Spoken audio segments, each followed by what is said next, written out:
그날은 평범한 하루였습니다. 서울 종로의 오후는 언제나처럼 분주했지만 어쩐지 그날따라 사람들의 발걸음이 조금 느려 보였습니다. 회색빛 하늘 아래 익선동 골목 끝에 있는 작은 한옥 스튜디오 안. 그곳이 제 일상의 피난처였습니다. 창문을 반쯤 열어놓고 앉아있던 저는 습관처럼 스마트폰을 열고 뉴스를 훑고 있었습니다. 커피 한 모금을 입에 머금은 채 익숙한 기술 관련 기사들을 스크롤하는 그 순간 제 눈에 띈 건 단 4줄짜리 제목이었습니다. 퓨리오사 AI 메타 인수 제한 거절 독립 노선 택해. 처음엔 오타인 줄 알았습니다. 거절이라는 단어가 합병이나 인수 확정이 아닌가 싶어 몇 번이고 눈을 비볐습니다. 퓨리오사? 이름도 처음 들었습니다. 그런데 그 이름 앞에 붙은 회사가 메타였습니다. 그 페이스북, 그 실리콘밸리의 공룡. 잠시 말문이 막혔습니다. 거대한 기술 제국이 내민 손을 이 작은 나라에 이름조차 낯선 회사가 뿌리쳤다고요? 형, 왜 그렇게 놀라셨어요? 그 순간 문을 열고 들어온 정민이의 목소리가 들렸습니다. 그는 제게 한국을 처음부터 천천히 조심스럽게 알려준 친구입니다. 서울 토박이지만 감정이 무딘 법이 없고 대화가 길어질수록 마음을 자주 건넸던 사람. 저는 그에게 휴대폰을 건넸습니다. 이 기사 진짜야? 정민은 짧게 기사 제목을 훑더니 어깨를 으쓱했습니다.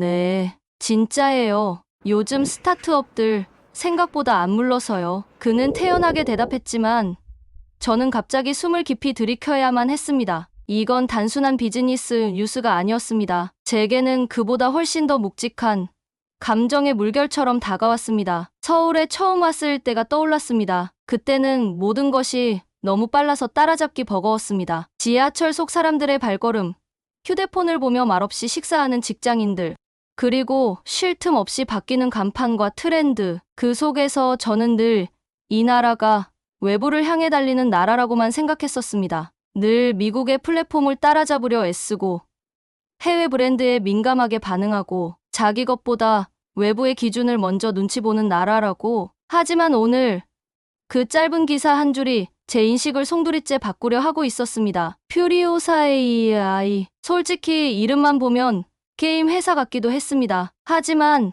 메타의 인수 제안을 거절했다는 그 문장은 저를 한동안 멍하게 만들었습니다. 왜였을까요?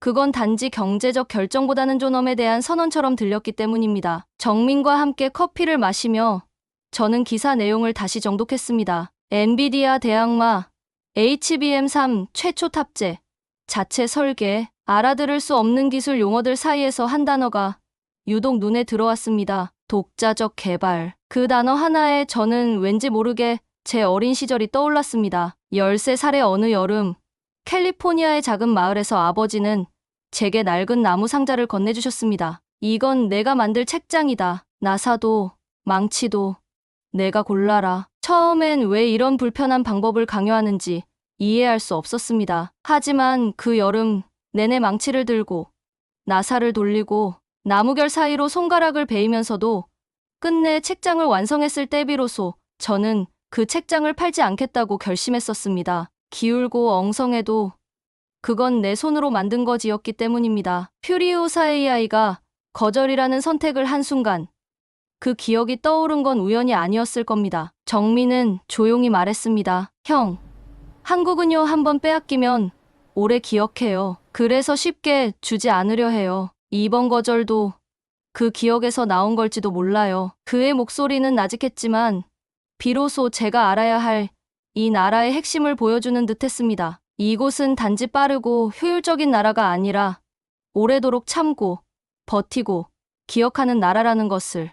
밖으로 나가려다 문득 멈춰 섰습니다. 문간에 놓인 신문지 위에 그 기사 제목이 다시 눈에 들어왔습니다. 한국 기업 글로벌 거인의 인수 제한 거절. 그 순간 저는 이 나라에 대해 처음으로 감정적인 존경을 느꼈습니다. 그리고 마음 깊이 생각했습니다. 이건 뉴스가 아니라 사건이다. 한국이 처음으로 외부의 거대한 손길을 조용히 밀어낸 날, 그건 싸움도 아니었고 도전도 아니었습니다. 그건 내 방식으로 살겠다는 작고 묵직한 선언이었습니다. 그날 밤 저는 처음으로 스스로에게 이렇게 말했습니다. 이 나라, 내가 알던 나라보다 훨씬 더 깊다. 그리고 나는 지금 그 깊이에 빠져들고 있다. 그날 이후 이상하게 마음이 가라앉지 않았습니다. 마치 누군가 아주 조용한 음성을 제 마음 깊은 곳에서 속삭이고 있는 듯한 기분이었습니다. 들었지? 너는 지금 뭔가 중요한 걸 본 거야. 정민은 그런 저를 지켜보며 웃었습니다. 형, 진짜 한국에 뿌리 내리실 것 같아요. 그는 그런 말을 농담처럼 자주 던졌지만 그날따라 이상하게 가슴에 맺혔습니다. 아니야, 그냥 좀 궁금해졌어. 이 나라가 왜 그걸 거절했는지, 어떻게 그럴 수 있었는지. 정민은 그런 저를 보며 고개를 끄덕였습니다. 그럼 같이 가요. 보여드릴게요. 진짜 한국 기술 현장은 어떤지. 그렇게 저는 처음으로 강남 테헤란로 한복판을 정민과 함께 걸었습니다. 수많은 회사 로고들이 고층 빌딩을 감싸고 있었고 그 속에서 사람들은 스마트폰을 들고 분주히 움직이고 있었습니다. 정민은 제가 퓨리오사 AI라는 회사를 처음 들었다고 하자 한참 웃었습니다. 형, 여긴 그런데 많아요. 모르는 사이에 조용히 성장하는 기업들. 자기들끼리 밤새 설계하고 테스트하고 한참을 실패하다가 어느 날 조용히 뉴스에 뜨는 거죠. 저는 묵묵히 그 거리를 걸었습니다. 마치 익숙한 도시인데 그 속에서 완전히 새로운 문을 하나 연 듯한 기분이 들었습니다. 건물 로비에서 퓨리오사가 입주해 있다는 층을 가리키는 작은 표지판을 봤을 때 제 안에서 뭔가가 요동쳤습니다. 거대한 간판도 없고 광고물도 없고 그저 조용하고 정갈한 글씨로 적힌 퓨리오사 AI라는 이름. 이렇게 조용한 회사가 메타를 거절했다고요? 정민은 고개를 끄덕였습니다. 여긴 그런 조용한 고집으로 사는 사람들이 많아요. 눈에 띄지 않게, 그러나 흔들리지 않게. 그날 저녁, 저는 혼자 테헤란로 끝자락의 카페에 앉았습니다. 창밖에는 퇴근길 인파가 쏟아지고 있었고 그 속에서 사람들은 각자의 무게를 안고 집으로 돌아가고 있었습니다. 저는 그 무게가 궁금했습니다. 이 나라의 개발자들, 연구원들, 매일같이 칩을 설계하고 밤을 새우며 코드를 짜는 이들이 어떤 마음으로 기술을 대하고 있는지, 그리고 그 질문은 제 머릿속에서 쉽게 사라지지 않았습니다. 며칠 후 정민은 저를 한 공개 기술 세미나에 데려갔습니다. 국산 AI, 반도체의 가능성이라는 제목이 붙은 조용한 포럼이었고 입구에는 이름도 없는 대학생들과 스타트업 직원들이 삼삼오오 모여 있었습니다. 그 안에는 예상보다 훨씬 진지한 공기가 흐르고 있었습니다. 한 청년이 손을 들고 말했습니다. 저는 사실 우리가 언제까지 미국의 칩을 써야 하는지 모르겠어요. 우린 왜 우리만의 플랫폼을 못 갖는 걸까요? 그 질문은 누군가에겐 당연한 주장처럼 보였겠지만 제겐 단순한 기술의 영역을 넘는 말로 들렸습니다. 그건 자기 방식으로 존재하고 싶다는 조용한 외침이었습니다. 그날 밤 저는 다시 정민과 술을 마셨습니다. 을지로 골목, 오래된 간판 아래 자리한 조그마한 포장마차, 하얀 막걸리가 작은 사기잔에 부어졌고 김치전은 아직 따뜻했습니다. 형, 솔직히 어때요? 한국 기술, 좀 다르게 보이죠? 저는 조용히 대답했습니다. 나는 지금 기술을 처음으로 사람으로 보고 있는 것 같아. 정민은 잠시 말이 없더니 조용히 고개를 끄덕였습니다. 맞아요. 퓨리오사도 결국 사람들이에요. 그냥 버티는 거죠. 불안하고 힘들고 대기업이 뻗은 손이 따뜻해 보여도 그 손 안 잡는 거예요. 그 대신 서로 붙잡고 있는 거죠. 그 말은 가슴 한구석을 건드렸습니다. 서로 붙잡는다는 말, 이곳의 기술은 단지 속도나 성능의 문제가 아니었습니다. 그건 정체성과 생존의 이야기였고 그 이야기를 살아가는 사람들의 얼굴이 하나둘 떠올랐습니다. 그날 이후 저는 퓨리오사의 뉴스에서 눈을 뗄 수 없었습니다. 매일같이 새로운 기술, 새로운 투자가 쏟아져 나왔지만 제 마음을 붙든 건 늘 같은 문장이었습니다. 우리는 우리의 방식으로 기술을 만들어갑니다. 그 문장을 읽을 때마다 왠지 모르게 제 어릴 적 낡은 책장을 처음 만든 그 여름이 다시 떠올랐습니다. 불안했지만,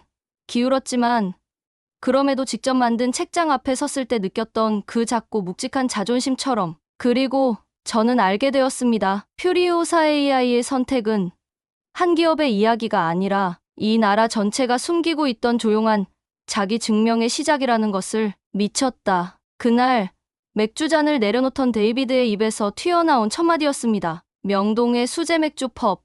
붉은 벽돌 벽 아래로 노란 조명이 조용히 번지고 있었고 테이블 너머로 울려 퍼지는 재즈 선율이 그 말의 무게를 덜어주지 못했습니다. 진짜로? 메타. 그 메타가 직접 인수 제안까지 했다고? 그는 몇 번이고 확인하듯 되물었습니다. 응, 거절했대. 퓨리오사 AI, 너 들어봤어? 처음 들어봐. 근데 거절했다고? 진심으로? 그는 한참 동안 무언가를 계산하듯 머릿속으로 손가락을 움직였습니다. 제가 실리콘밸리에서 지내던 시절, 이런 표정은 딱 한 가지 때만 나왔습니다. 누군가 시스템을 거슬렀을 때, 형, 제가 말했잖아요. 며칠 뒤, 정민이 다시 그 말을 꺼냈습니다. 거절이라는 건 단순한 선택이 아니라 용기라고요. 한국에선 특히 그래요. 싫다고 말하는 거 생각보다 쉬운 일이 아니에요. 그 말은 이상하게 오래 마음에 남았습니다. 그리고 저는 이해하고 싶었습니다. 그 용기의 무게가 얼마나 무거운지. 정민의 도움으로 저는 퓨리오사 AI 외부 직원을 만나게 되었습니다. 강남의 한 조용한 공유 오피스 빌딩. 복잡한 출입카드 절차를 거쳐 도착한 회의실은 어쩐지 도서관처럼 조용하고 정돈되어 있었습니다. 직함은 말씀 안 드리는 게 좋을 것 같아요. 그는 자리에 앉자마자 그렇게 말했습니다. 회색 니트를 입고 검은 테를 쓴 안경 너머로 보인 눈빛엔 어떤 피로와 각오가 동시에 비치고 있었습니다. 우린 거절이라는 단어를 말하기까지 정말 오랜 시간을 썼습니다. 그의 말은 생각보다 단순했습니다. 그쪽에서 제안이 왔을 때 당연히 흔들렸죠. 자금, 인프라, 글로벌 시장 진출, 그게 다 그냥 주어지는 거니까요. 그는 조용히 웃었습니다. 처음엔 내부에서 거의 싸움 났어요. 이건 기회다, 이건 굴욕이다. 저는 사실 중간쯤 있었어요. 그 말이 이상하게 마음을 울렸습니다. 그는 영웅도 아니었고 이상주의자도 아니었습니다. 그저 현실을 사는 한 사람. 그 말의 무게가 더 무겁게 느껴졌습니다. 근데요, 그가 물을 한 모금 마신 후 말했습니다. 결국 누가 말했어요. 우리 지금 이 돈 받으면 5년은 살아. 근데 5년 뒤에 우리가 누군지 말할 수 있을까? 그 문장에 저는 말을 잃었습니다. 그건 단지 기술회사의 전략이 아니라 한 인간의 정체성을 건 선택처럼 들렸습니다. 회의실을 나와 엘리베이터 앞에서 기다리는 동안 제 손은 미세하게 떨리고 있었습니다. 마치 방금 어떤 진실을 마주한 듯한 느낌. 그들이 거절한 건 메타가 아니라 자신을 잃는 미래였다는 걸 그제야 분명히 이해했습니다. 며칠 뒤 스타트업 미섭 행사에서 만난 한 개발자는 맥주잔을 돌리며 말했습니다. 그 팀이 그렇게 결정했다는 거 우리에겐 일종의 대리 승리였어요. 왜요?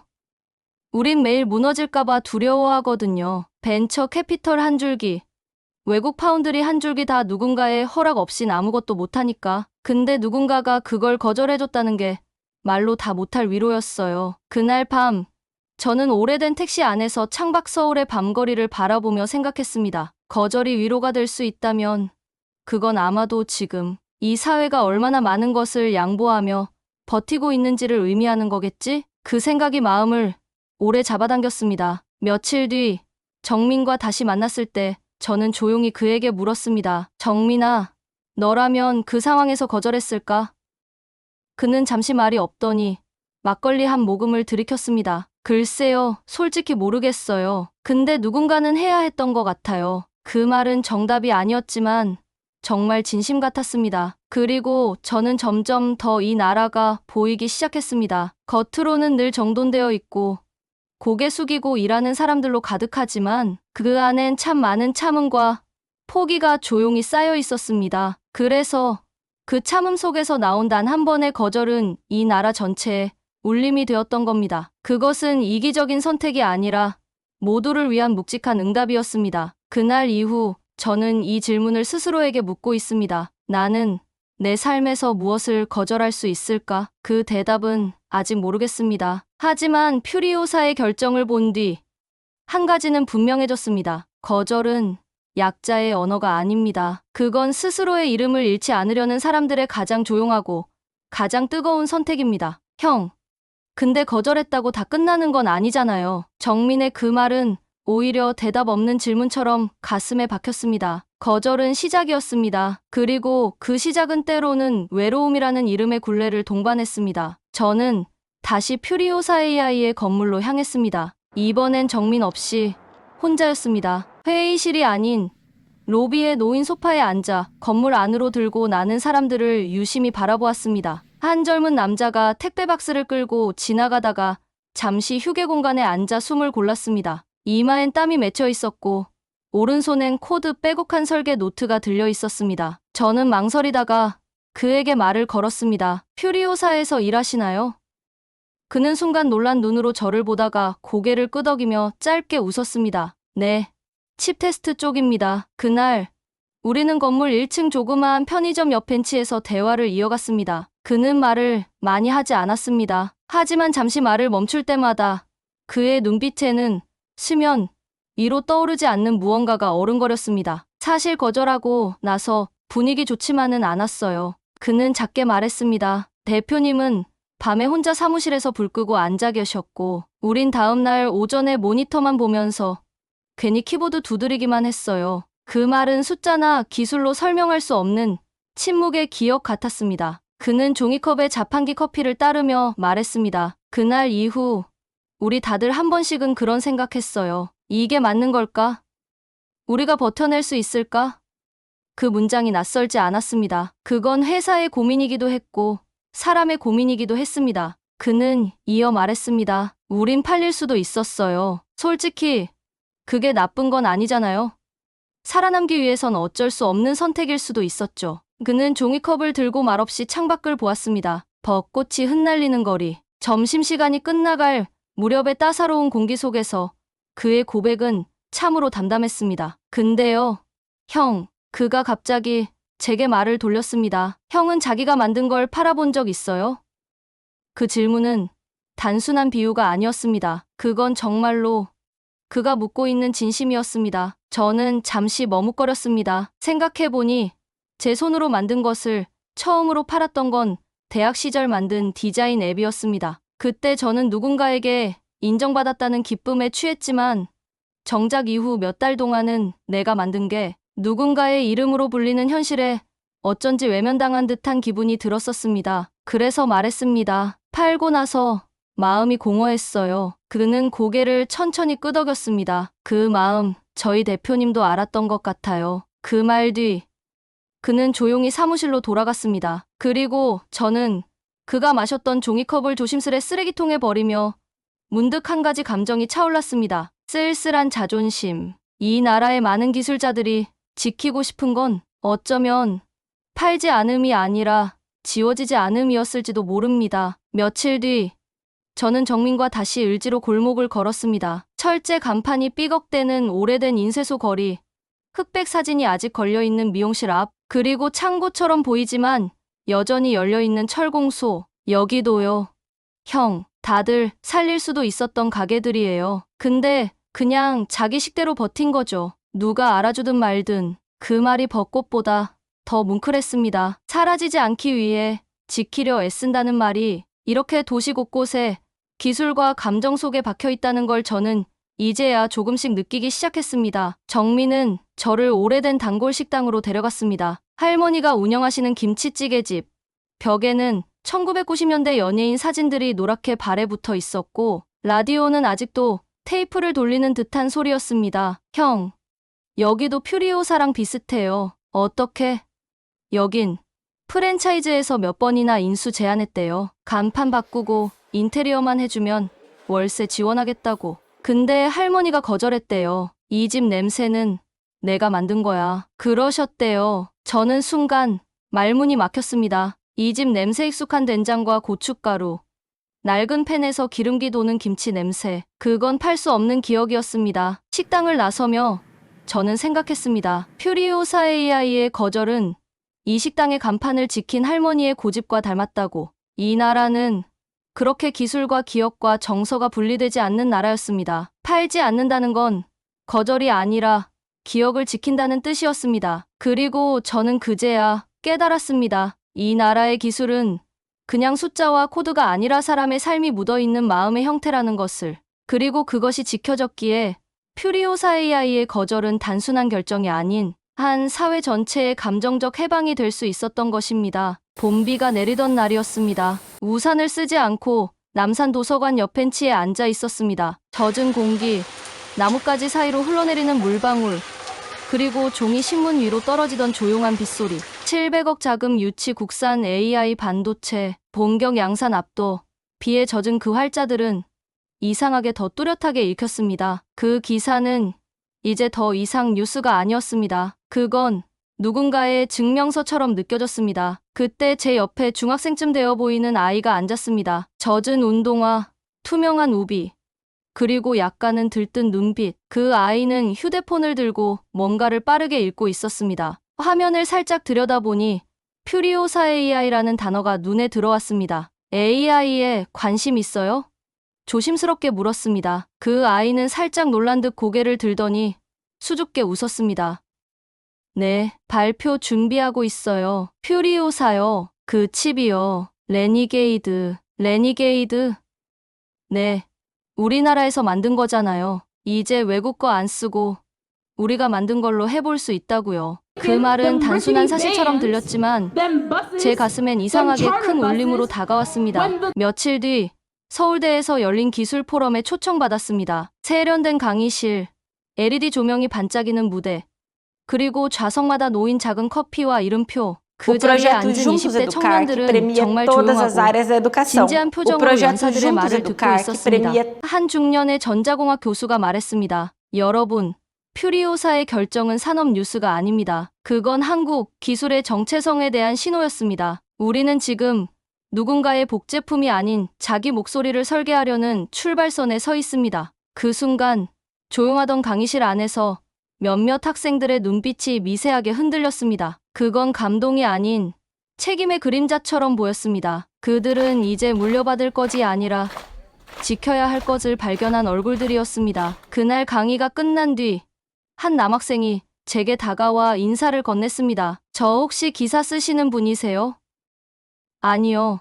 그냥 보고 듣고 있는 사람입니다. 그는 잠시 망설이더니 말했습니다. 저희 팀도 지금 NPU 관련 프로젝트 하고 있어요. 근데 자꾸 교수님이 그러시거든요. 너희가 이제 한국 기술의 이름이 될 거다. 그 말이 너무 무거워요. 그의 목소리는 떨리고 있었습니다. 저는 아무 말도 하지 못한 채 고개만 끄덕였습니다. 그 무게를 말해주는 그 한마디, 그건 자랑이 아니라 두려움에 가까운 책임감이었습니다. 며칠 뒤 지방 출장차 KTX를 타고 대전을 지나던 중 창밖의 들녘이 유난히 눈에 들어왔습니다. 기차는 빠르게 달렸지만 그날따라 마음은 천천히 움직이고 있었습니다. 논밭 사이로 보이던 작은 창고들, 빨간 슬레이트 지붕 아래에서 연기가 피어오르던 시골 주택들, 그 속에서 살아가는 사람들도 퓨리오사의 기술처럼 자신만의 방식으로 하루를 버티고 있을지도 모른다는 생각이 들었습니다. 그리고 그 순간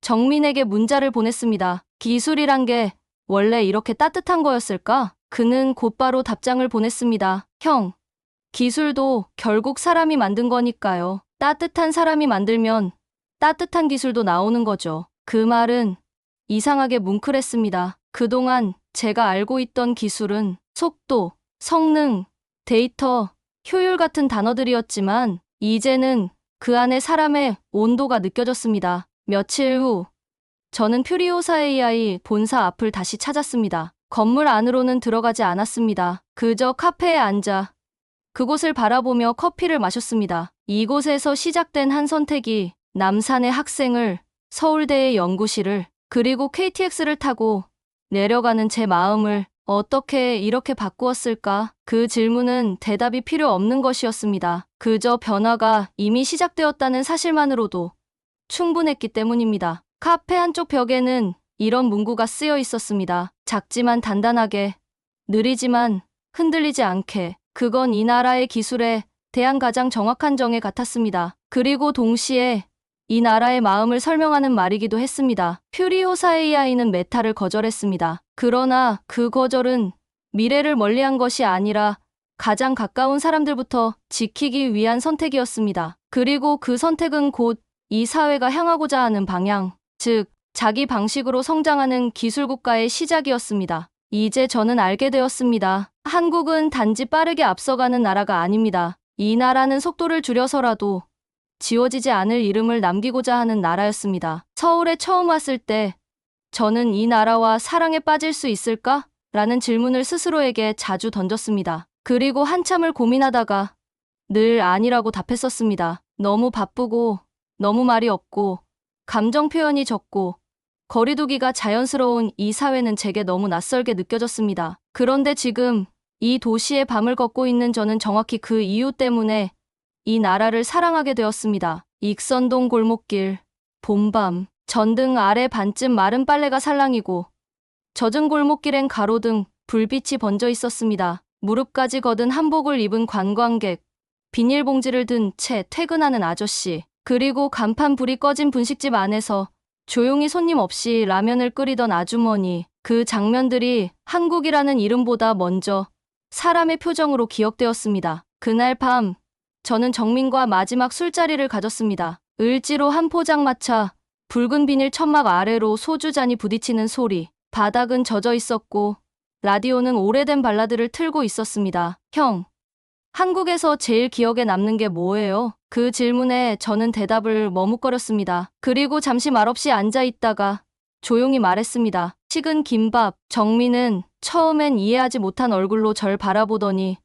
곧 고개를 천천히 끄덕였습니다. 어릴 때 엄마가 공장에서 야근 마치고 돌아오셔서 내 입에 김밥 한 조각 넣어주셨어. 말없이 그냥 그게 전부였어. 그 기억은 오래 잊고 있었던 어떤 감정과 연결되어 있었습니다. 감사도, 미안함도, 사랑도 아닌 어떤 한흥 같은 감정. 무언가를 견디며 말없이 건네는 그 한 조각의 정치인. 그것이 이 나라의 기술을 만들고 회사를 지키고 거절이라는 결정을 하게 만든 근본적인 정서라는 걸 나는 이제서야 조금씩 이해할 수 있었습니다. 퓨리오사이아의 거절은 단지 회사의 용기가 아니라 그 김밥 한 조각의 마음과 닮았어. 그게 무슨 뜻이에요? 식었지만 따뜻한 마음.